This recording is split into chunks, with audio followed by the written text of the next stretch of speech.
Students, today we are going to continue our science subject for class 7th and we are going to take class which is a continuation of the previous classes. We have already done 2 to 3 classes online and through which we have covered most of the points of the first chapter. So today we are going to continue with this same chapter, nutrition in plants. So in the previous class we have stopped at the point where the iodine test was described, right? पहले वाले class में अगर आपने देखा होगा उसमें last point मैंने आपको आयोडीन टेस्ट समझाया था, तो थोड़ा सा उसके रिलेटेड हम रिकलेक्ट कर लेते हैं, थोड़ा हम प्रीवियस क्लास में फोकस कर लेते हैं ताकि अभी का जो क्लास है हमारा थोड़ा कंटिन्यूएशन में हो जाए, ठीक है? So we are going to recollect some of the point regarding the iodine test of the previous class. So this is the iodine test for the green leaves, ठीक है? क्या था आयोडीन टेस्ट, मैंने आपको थोड़ा सा एक घर पे करके देखने के लिए भी कहा था. I hope most of you have done. Iodine test is nothing but to test the presence of starch. हम आयोडीन टेस्ट इसलिए करते हैं ताकि हमें स्टार्च का प्रेजेंस पता चले, ठीक है?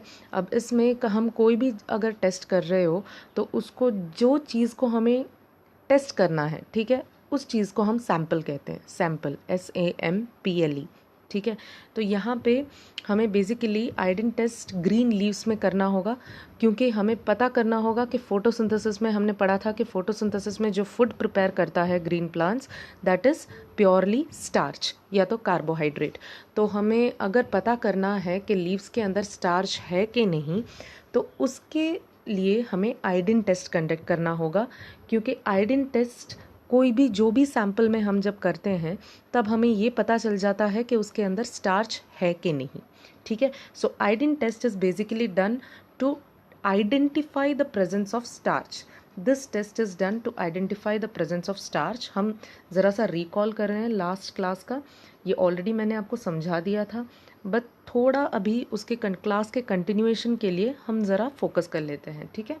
Iodine test is done to identify the presence of starch. कोई भी सैंपल में अगर स्टार्च का प्रेजेंस हो तो आयोडीन टेस्ट से हमें वो पता चल जाता है. And if the starch is present, कैसे पता चल जाता होगा? कुछ इंडिकेशन होगा, कलर चेंज या तो कुछ विजुअल में चेंज होगा. तो यहाँ पे बेसिकली कलर चेंज होता है. अगर स्टार्च प्रेजेंट है, if the starch is present, then iodine makes the starch turn blue black colour. मतलब वो जो सैंपल के अंदर अगर स्टार्च हो तो वही स्टार्च को आयोडीन क्या कर देता है, उसको उसका कलर आयोडीन चेंज करके ब्लू ब्लैक कलर में चेंज कर देता है, ठीक है? For example, if you have taken a sample जिसमें आपको टेस्ट करना है कि उसके अंदर स्टार्च है कि नहीं, एंड इसीलिए आपने क्या किया, उसके अंदर आयोडीन एडअप किया. वही सैम्पल के अंदर you have added iodine to test उसके अंदर स्टार्च है कि नहीं, ठीक है? जैसे ही आयोडीन ऐड करते हैं, अगर वो सैंपल के अंदर स्टार्च है तो वही स्टार्च कंटेंट को आयोडीन क्या कर देगी, पूरा ब्लू ब्लैक कलर में चेंज कर देगी. तो generally when you see the reaction, आपको विजुअली पता चल जाएगा कि ये इसमें कलर चेंज हो रहा है. That means it has starch content in it, ठीक है? So if the starch is present, iodine make starch turn blue black colour. Now if it is absent, अगर स्टार्च एब्सेंट है तो क्या होगा, कोई भी कलर चेंज होगा ही नहीं क्योंकि स्टार्च है ही नहीं. अगर स्टार्च होता तभी आयोडीन स्टार्च को कलर चेंज कर सकता था. अगर स्टार्च है ही नहीं तो आयोडीन किसको कलर चेंज करेगा? कुछ कलर चेंज वहाँ पे होगा ही नहीं, ठीक है? If starch is absent, there will be no change in the colour, ठीक है? If starch is present, it will turn starch into blue black colour, ठीक है? सो हम यहाँ पे भी जब हम फोटोसिंथेसिस की बात करेंगे, ग्रीन लीव्स में फोटोसिंथेसिस हो रहा है कि नहीं, ये टेस्ट करने के लिए हम आयोडीन टेस्ट यूज़ करेंगे. And iodine test green leaves में जब भी हम करेंगे, हमें ये पता चल जाएगा कि ग्रीन लीव्स के अंदर स्टार्च है कि नहीं. इन टर्न जिससे हम ये भी आइडेंटिफाई कर सकते हैं कि अगर स्टार्च है तो ग्रीन प्लांट्स फोटोसिंथेसिस प्रोसेस में पार्ट ले चुकी है, ठीक है? तो moving on to next activity, textual activity है आपका. टेक्स्ट में 1.1 एक्टिविटी में दिया है. तो उसमें बेसिकली आपको क्या फोकस करना है वो पूरे एक्टिविटी में, it is to show that sunlight is necessary for photosynthesis. पूरे फोटोसिंथेसिस प्रोसेस के लिए सनलाइट नेसेसरी है कि नहीं, ये पता करने के लिए हमें ये एक्टिविटी करना है। साथ ही साथ हमें ये भी पता चल जाएगा also to test the presence of starch in green leaves, क्योंकि अगर ग्रीन लीव्स में हम स्टार्च के प्रेजेंस को टेस्ट करेंगे तभी जाके हमें पता चलेगा कि ग्रीन लीव्स जो हैं वो फोटोसिंथेसिस में पार्ट ले चुकी है कि नहीं। ठीक है, तो इन टर्न हमें ये भी पता चल जाएगा कि how to test the starch within the green leaves, green leaves के अंदर के जो स्टार्च है उसको कैसे टेस्ट करना है। एंड हमें यही एक्टिविटी से ये भी पता चल जाएगा कि sunlight is necessary for photosynthesis. Photosynthesis process properly occur होने के लिए sunlight is necessary, sunlight is an important factor, ये भी हमें पता चल जाएगा। So what you have to do is the procedure. ठीक है, बेसिकली यहाँ पे अगर आप ये देखो, ये जो है पॉटेड प्लांट्स मैंने दिया है, तो यहाँ पे एक्टिविटी जो हमारा ये एक्टिविटी 1.1 है, इसके लिए हमें ऐसे 2 पॉटेड प्लांट्स चाहिए। ठीक है, 2 पॉटेड प्लांट्स चाहिए। ये जो ऐसे पॉटेडली मतलब छोटे पौधे होते हैं जो आपके घरों में गार्डन्स में भी होते हैं, ऐसे छोटे से 2 पॉटेड प्लांट्स चाहिए। ठीक है, एक्टिविटी कंडक्ट करने के लिए। सो यहाँ पे आपको प्रोसीजर में क्या लेना है, 2 potted plants just like I have shown you. 2 potted plants लेने हैं ऑफ द सेम काइंड, एक जैसे 2 पॉटेड प्लांट्स लेने हैं। Keep one of the potted plant आपको क्या रखना है, एक डार्क रूम में रखना है, जहाँ पे बिल्कुल भी सनलाइट या तो नॉर्मल लाइट की एंट्री ना हो। आपको ऐसे अगर रूम नहीं मिलेगा तो आप बॉक्स, मतलब वो जो कार्डबोर्ड के बॉक्सेस आते हैं ना एकदम बंद वाले, मतलब जो इलेक्ट्रॉनिक आइटम्स हमें मिलते हैं, टीवी, फ्रिज वगैरह, तो उसके जो कार्डबोर्ड के डब्बे आते हैं उसके अंदर भी आप रख सकते हो, क्योंकि अगर पॉटेड प्लांट्स उसके अंदर रखोगे तो पूरा अंधेरा होगा अंदर। एंड मेक श्योर कि कहीं से कोई लाइट ना जाए अंदर। ठीक है, सो 1 पॉटेड प्लांट आप एक अंधेरे डार्क रूम में रखोगे, एंड दूसरा जो पॉटेड प्लांट है आप खुले में सनलाइट में जाके रख दोगे। ठीक है, so in the procedure part 1, 2 part में यहाँ पे करना है आपको। फर्स्ट पार्ट आपको क्या करना है, 2 पॉटेड प्लांट्स लेके एक पॉटेड प्लांट्स को डार्क रूम में रख देना है, दूसरे पॉटेड प्लांट को सनलाइट में रख देना है। एंड कितने दिन तक रखना है, 3 डेज तक, ऑलमोस्ट 3 डेज, या तो हम टाइम गैप में कहें तो 72 आवर्स। 72 आवर्स में या तो 3 डेज के अंदर आपको 3 डेज तक आपको ये 2 पॉटेड प्लांट्स एक डार्क रूम में रखना है, दूसरे सनलाइट में रखना है। Then what you have to do is water both of them continuously, दोनों को आपको पानी भी देना है। ऐसा नहीं है कि 3 दिन तक आप वाटर उसको नहीं करोगे, वाटर भी देना होगा। क्यों यहाँ पे वाटर का जिक्र किया है, बिकॉज पूरा फोटोसिंथेसिस प्रोसेस जो है उसमें सनलाइट की भी रिक्वायरमेंट है, वाटर की भी रिक्वायरमेंट है, वो एक्चुअली 2 रॉ मटेरियल्स हैं। ठीक है, तो वाटर आपको कंटिन्यूसली देना है, बट एक पॉटेड प्लांट में आप सनलाइट कंप्लीटली बार कर रहे हो, वहाँ पे सनलाइट आप नहीं दे रहे हो, दूसरे पॉटेड प्लांट को कंटिन्यूसली सनलाइट दे रहे हो, बट दोनों को आप रिपीटेडली पानी भी दे रहे हो। ठीक है, after 3 days perform iodine test with the leaves of both plants. 3 दिन के बाद दोनों पॉटेड प्लांट को आपको बाहर निकालना है। बाहर निकाल के दोनों पॉटेड प्लांट से एक एक लीफ, उसका एक पत्ता तोड़ के आपको आयोडीन टेस्ट करना है, मतलब वो लीफ के ऊपर आपको आयोडीन ऐड करना है। ठीक है, अब ऐड करोगे तो क्या आपका रिजल्ट आएगा वो हम ऑब्जर्वेशन में देखेंगे, एंड ऑब्जर्वेशन में जो देखेंगे उसके हिसाब से कंक्लूजन भी आएगा। ठीक है, तो यहाँ पे आपका प्रोसीजर पार्ट 1 हो गया।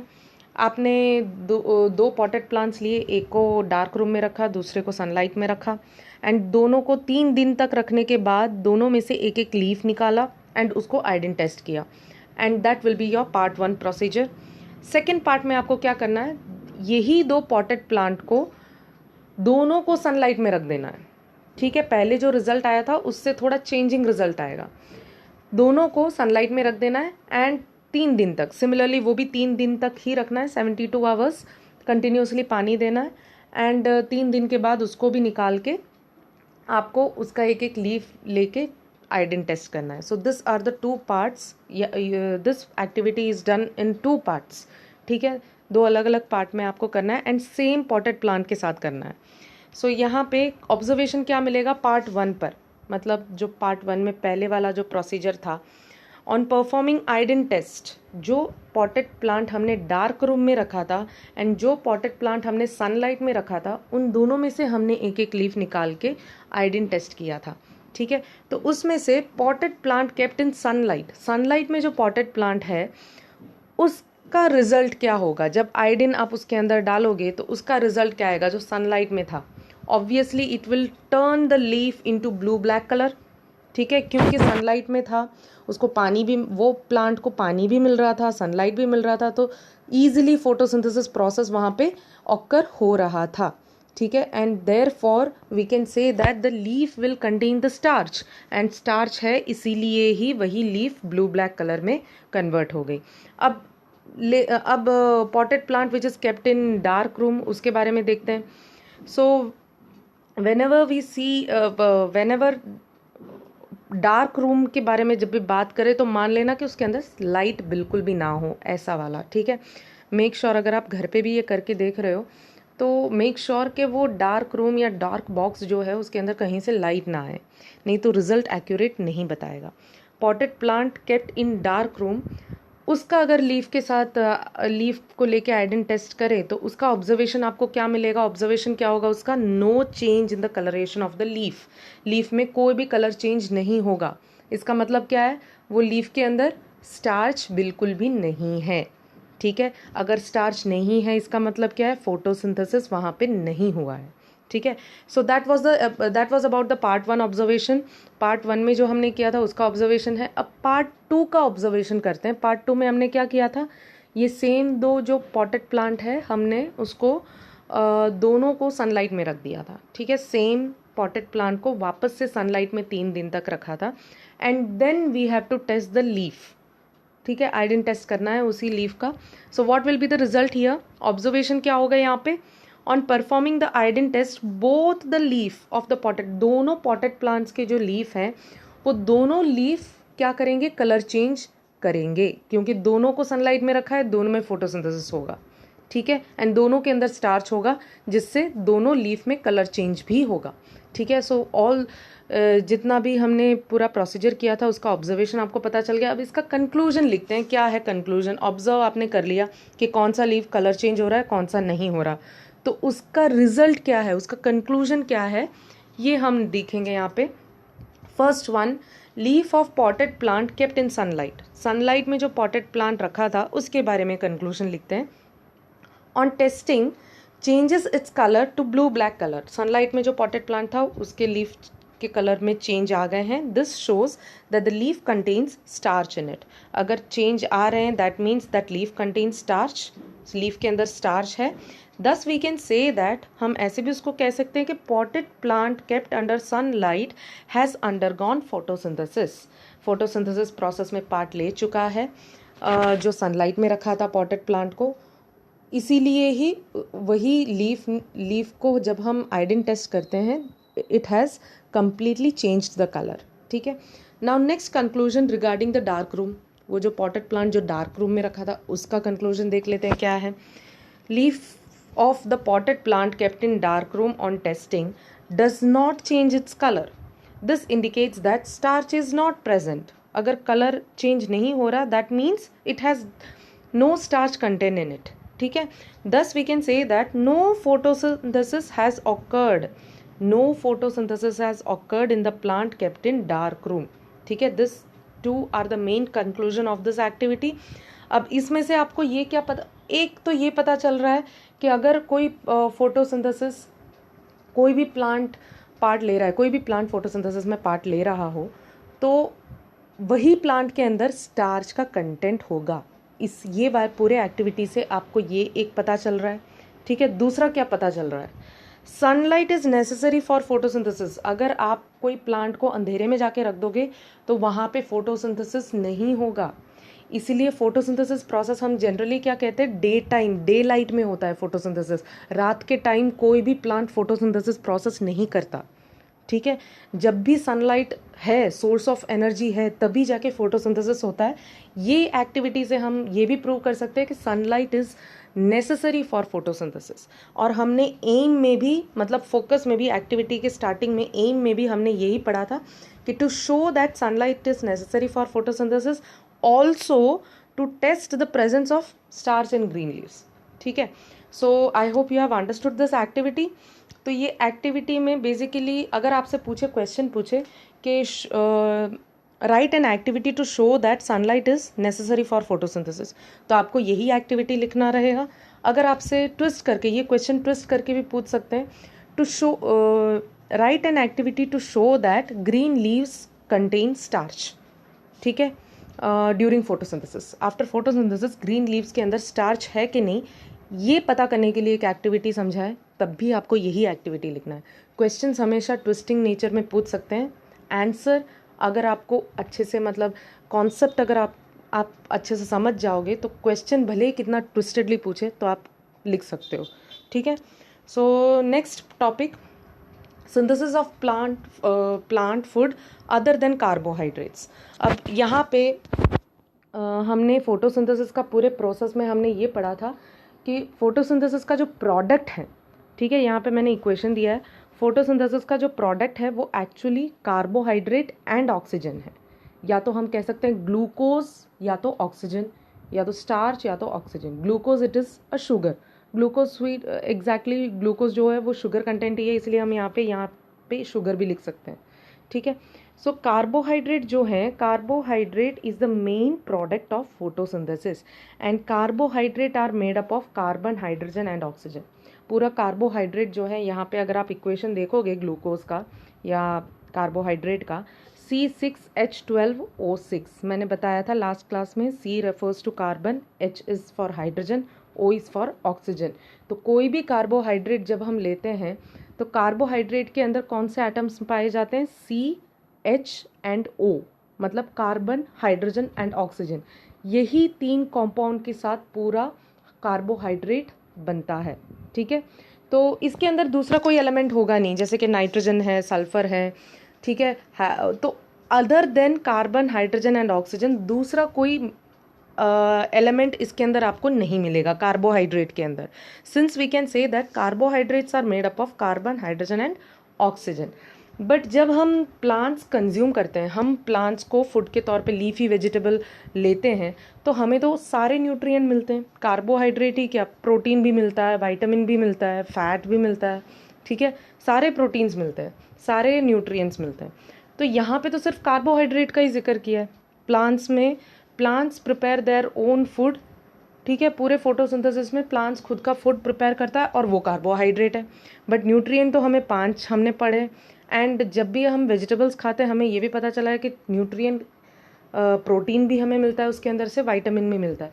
सो यहाँ पे सिर्फ कार्बोहाइड्रेट का जिक्र है, तो यहाँ पे ये टॉपिक हमें ये एग्जैक्टली पॉइंट में, कौन से पॉइंट में फोकस करना रहेगा? Synthesis of plant food other than carbohydrate, मतलब प्लांट जो है वो कार्बोहाइड्रेट के अलावा कौन से फूड और कैसे प्रिपेयर करते हैं। ठीक है, जैसे कि proteins are nitrogenous substance which contain nitrogen, sorry, proteins जो है उसके अंदर कार्बन, हाइड्रोजन, ऑक्सीजन नहीं, उसके अंदर नाइट्रोजन भी है, जो आपको ये फोटोसिंथेसिस इक्वेशन में कहीं नहीं दिखेगा। नाइट्रोजन का सिंबल क्या है? Capital letter N। ठीक है, तो वो सिंबल आपको ये इक्वेशन में कहीं दिखेगा नहीं फोटोसिंथेसिस में। तो नाइट्रोजन कैसे आता है प्लांट्स के अंदर, तो वो हमें सीखना है। यहाँ पे पहले पॉइंट क्या दिखा है? Plant synthesise carbohydrates through the process of photosynthesis. Photosynthesis में से कार्बोहाइड्रेट प्रिपेयर होते हैं। Carbohydrates are made up of carbon, hydrogen and oxygen. From this we can say that plants prepare other nutrient components like proteins and fats। वो भी है plants के अंदर, proteins and fats भी है other than carbohydrate. Now proteins are nitrogenous substance which contain nitrogen. ठीक है, तो पूरे फोटोसिंथेसिस प्रोसेस में कहीं आपको नाइट्रोजन नहीं दिखेगा। अगर आप प्रोडक्ट एडअप कर रहे हो उसके अंदर भी नाइट्रोजन नहीं है। कार्बन, ऑक्सीजन, हाइड्रोजन, ऑक्सीजन, यही है। देखो, carbon dioxide CO2, water H2O, and जिससे हमें यही सारे आइटम्स यहाँ पे भी प्रोडक्ट में मिल रहे हैं, carbon, hydrogen, oxygen and O2। ठीक है, तो नाइट्रोजन कहाँ से आता है उसके बारे में हम पढ़ते हैं। How does plants get nitrogen to prepare proteins? Proteins को सिंथेसाइज करने के लिए प्लांट्स कहाँ से नाइट्रोजन लेते हैं? First one is through certain bacteria. Soil के अंदर प्लांट्स जहाँ पे प्लांट्स का ग्रोथ जहाँ होता है वही सॉइल के अंदर सर्टन बैक्टीरिया होते हैं जिसका नाम राइजोबियम है। वो हम यही चैप्टर में आगे डिटेल में पढ़ेंगे राइजोबियम के बारे में। तो ये राइजोबियम नाम का जो बैक्टीरिया है वो बेसिकली सॉइल के अंदर होता है, जो एटमॉस्फेयर, हम जो एटमॉस्फेयर में रह रहे हैं और जो ब्रीथ कर रहे हैं वो एटमॉस्फेयर के अंदर भी नाइट्रोजन कंटेंट है ज़्यादा, ठीक है, बट वो गैस फॉर्म में है। तो ये राइजोबियम बैक्टीरिया क्या करेगी, एटमॉस्फेयर में जितने भी नाइट्रोजन है उनको खींच के मिट्टी के अंदर एकदम से एब्जॉर्ब, वो कन्वर्ट कर देगी फॉर्म ऑफ नाइट्रोजन। सॉइल के अंदर कुछ ऐसे कन्वर्ट करेगी जिससे सॉइल अच्छे से नाइट्रोजन को सोक कर सके या तो एब्जॉर्ब कर सके, ठीक है। सो ये जो नाइट्रोजन है एटमॉस्फेरिक में जो गैसियस नाइट्रोजन है उसको ये सर्टन बैक्टीरिया लाइक राइजोबियम, ये बैक्टीरिया जो होते हैं वो एटमॉस्फेरिक नाइट्रोजन को कन्वर्ट करके सॉइल के अंदर ट्रैप करके रखते हैं, ठीक है। अब सॉइल के अंदर ट्रैप करके रखना मतलब आप प्लांट को जब ग्रोथ करो, प्लांट की कल्टीवेशन करोगे, उसको पानी तो डालोगे ना कंटिन्यूसली, वाटर तो करोगे ही। तो वाटर सॉइल के अंदर जैसे ही मिक्स हो रहा है तो सॉइल के अंदर से ये जो नाइट्रोजन कंटेंट है ये सब पानी के साथ मिक्सअप हो जाएगा, ठीक है। पानी जो है नाइट्रोजन को भी खींच लेगी, मिक्स करेगी, एंड जैसे ही प्लांट्स के जो रूट्स हैं वो वाटर को एब्जॉर्ब करेगा तो वाटर के साथ साथ कौन भी प्लांट्स के अंदर चला जाएगा, नाइट्रोजन का एलिमेंट, ठीक है। Element of nitrogen will also enter along with the water through the roots, ठीक है। पानी के साथ साथ नाइट्रोजन भी रूट्स के अंदर चला जाएगा जिससे लीव्स तक नाइट्रोजन भी पहुंच सकते हैं, ठीक है। So through certain bacteria we can say that nitrogen can enter into the plants. And second क्या है, थ्रू फर्टिलाइजर्स, ठीक है। फार्मर्स जो होते हैं वो फर्टिलाइज़र भी यूज़ करते हैं, मिट्टी में एक्स्ट्रा फर्टिलाइज़र डालते हैं, केमिकल फर्टिलाइज़र। फेमस फर्टिलाइज़र है NPK, ठीक है, N for nitrogen, P for phosphorus, K for potassium, ठीक है। NPK फर्टिलाइज़र उसमें मिट्टी में अच्छे से मिक्स करके डालते हैं जिससे नाइट्रोजन कंटेंट सॉइल में बढ़ता है। And again when you water it the roots will absorb all the water content along with the nitrogen, ठीक है। So these are the two ways through which plants get nitrogen to prepare proteins. यही दो वे से, दो method से plants के अंदर nitrogen आ जाते हैं जिससे प्लांट्स क्या सिंथेसाइज करते हैं, प्रोटीन सिंथेसाइज करते हैं, ठीक है। So through certain bacteria nitrogen is present in abundance in gaseous form in the air, ठीक है। एयर में बहुत ज़्यादा नाइट्रोजन कंटेंट है गेशियस फॉर्म में, but plants can not absorb directly जैसे कार्बन डाइऑक्साइड प्लांट्स अंदर ले लेती है लीव्स में से, वैसे नाइट्रोजन को अंदर नहीं ले सकती, कि ठीक है, गैसियस नाइट्रोजन को अंदर डायरेक्टली वो एब्जॉर्ब नहीं कर सकता। सो what the bacteria will do, bacteria का रोल तब आएगा, soil has certain bacteria called rhizobium that convert nitrogen, gaseous nitrogen in the form that can be used by the plants, ठीक है। कुछ ऐसे फॉर्म में कन्वर्ट करेगा जिससे प्लांट्स आसानी से नाइट्रोजन को यूज कर सके। So from the soil these nitrogen are absorbed by the roots of plants along with water, ठीक है।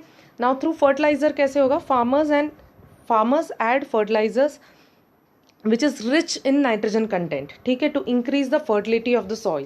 Now these plants absorb again the nitrogen from the soil through the water, ठीक है। तो ये दो वेज में प्लांट्स के अंदर नाइट्रोजन जाते हैं जिससे प्लांट्स प्रोटीन्स भी प्रिपेयर कर सकते हैं, ठीक है।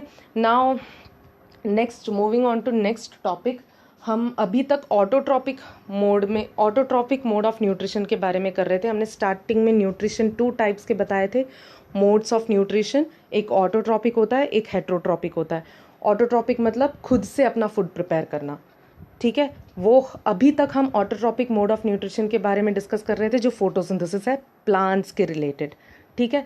Now we will move on to the heterotrophic nutrition, and वहाँ पे क्या होता है, हेट्रोट्रॉपिक न्यूट्रिशन क्या होता है, जो खुद से अपना खाना प्रिपेयर नहीं कर सकते, they will depend on others, ठीक है। सो यहाँ पे हम कह सकते हैं कि all plants can not produce food through photosynthesis. खाना जो प्लांट्स जितने भी हैं यहाँ पे वर्ल्ड में या तो एनवायरनमेंट में, all the plants can not prepare their own food, ठीक है, क्योंकि हमने बताया था कि chlorophyll is highly required. Chlorophyll क्या होता है, a green pigment present in the leaves which gives the leaf a green colour, ठीक है। ये पिगमेंट, क्लोरोफिल पिगमेंट लीव्स को ग्रीन कलर देता है। एंड ज़रूरी नहीं है कि ये सारे लीव्स में प्रेजेंट हो। आपने देखो मैंने नीचे फिगर दिया है, कुछ ऐसे प्लांट्स भी हैं जिसमें ग्रीन लीव्स आपको दिखेंगे ही नहीं, ठीक है। तो वो कैसे फोटोसिंथेसिस में पार्ट लेंगे? अगर हमने ये पढ़ा था कि क्लोरोफिल के बिना तो फोटोसिंथेसिस होता नहीं है, क्लोरोफिल बहुत हाईली रिक्वायरमेंट है। And if the plant has no amount of chlorophyll, बिल्कुल भी क्लोरोफिल नहीं है उनके अंदर, so how do they make their own food? Through photosynthesis. तो कह सकते हैं कि उनके अंदर फोटोसिंथेसिस होता ही नहीं है, ठीक है। तो वो कुछ और मेथड यूज़ करते हैं न्यूट्रिशन लेने के लिए या तो फूड प्रिपेयर करने के लिए, तो उसके बारे में डिटेल में करेंगे। जैसे ये प्लांट्स है मैंने दिया है, there are some plants which do not contain chlorophyll pigment like this. आपने ये प्लांट देखा होगा, ठीक है। एंड दिस वाइट प्लांट, इसमें भी कोई ग्रीन कंटेंट आपको दिखेगा नहीं। एंड यहाँ पे देखो ये वाले फिगर में ये जो है, ठीक है, इसमें भी आपको कोई ग्रीन कलर का लीव्स कुछ दिखेगा नहीं। एंड ये ऐसे वाले पेड़ जो हैं जो अदर कंट्रीज़ में सबसे ज़्यादा दिखते हैं, ठीक है, उसमें भी अगर आप देखोगे कोई भी ग्रीनी लीफ आपको दिखेगा नहीं। एंड दिस मशरूम्स, इसको मशरूम्स कहते हैं, जो दूसरे पेड़ में मतलब हैवी रेनी सीजन में आप देख सकते हो कि जो टूटे हुए प्लांट मतलब बार्क होते हैं, बड़े बड़े ट्रीज़ के जो बार्क टूट के नीचे गिरते हैं, तो 1-2 हफ्ते में अगर आप देखो तो कंटिन्यूसली उनके ऊपर छोटे छोटे मशरूम्स ही ऐसे ऐसे ऐसे प्लांट्स उसके ऊपर दिखाई देते हैं आपको, ठीक है। तो ये सब क्या है, ग्रीन प्लांट्स है नहीं, इनके अंदर क्लोरोफिल भी नहीं है, तो ये कैसे अपना फूड प्रिपेयर करेंगे? तो इसके बारे में हम नेक्स्ट पढ़ेंगे, that is the heterotrophic nutrition, ठीक है। From where do this plants derive nutrition? ऐसे वाले प्लांट्स को न्यूट्रिशन कहाँ से मिलता है जिससे वो अपना फूड प्रिपेयर करें? लाइक ह्यूमन्स, मतलब हमारे जैसे ही, like humans and animals, such plants depend on the food produced by other animals नहीं, ऐसे वाले जो प्लांट्स हैं वो दूसरे प्लांट्स पे डिपेंड रहते हैं, ठीक है। सो दैट डिपेंडेंस, एक खुद से ना प्रिपेयर करना और दूसरों पर डिपेंडेंट रहना, that kind of nutrition, mode of nutrition is called as heterotrophic mode of nutrition. Now definition के तौर पे अगर हम कहेंगे what is heterotrophic nutrition, then what you have to write, the mode of nutrition in which organisms can not prepare their own food, खुद से अपना food prepare नहीं कर सकते, and depend on other plants and animals for food, they will depend on other plants and animals for food, is called as heterotropic mode of nutrition. Now ऐसे वाले जो organism हैं, जैसे कि मैंने यहाँ पे आपको बताया था, ये जो है यहाँ पे इन लोगों को तो नहीं कह सकते, ये सारे प्लांट्स को, this all plants come under heterotrophic mode of nutrition, वो अपना न्यूट्रिशन हेट्रोट्रॉपिक वे में लेते हैं। देयरफॉर दीज प्लांट्स और these organisms are called as heterotrophs, ठीक है, हेट्रोट्रॉप्स। एंड प्लांट्स जो हैं, जो ग्रीन लीफी वेजिटेबल्स हैं, उनको हम क्या कहेंगे? Autotrophs, because they use autotrophic mode of nutrition, इसलिए उनको ऑटोट्रॉप्स कहते हैं। यहाँ पे हेट्रोट्रॉपिक मोड ऑफ न्यूट्रिशन जो भी प्लांट्स यूज करते हैं, जो दूसरों पे डिपेंड रहते हैं, they are called as heterotrophs. So आज के लिए हम हेट्रोट्रॉपिक न्यूट्रिशन तक ही फोकस करेंगे।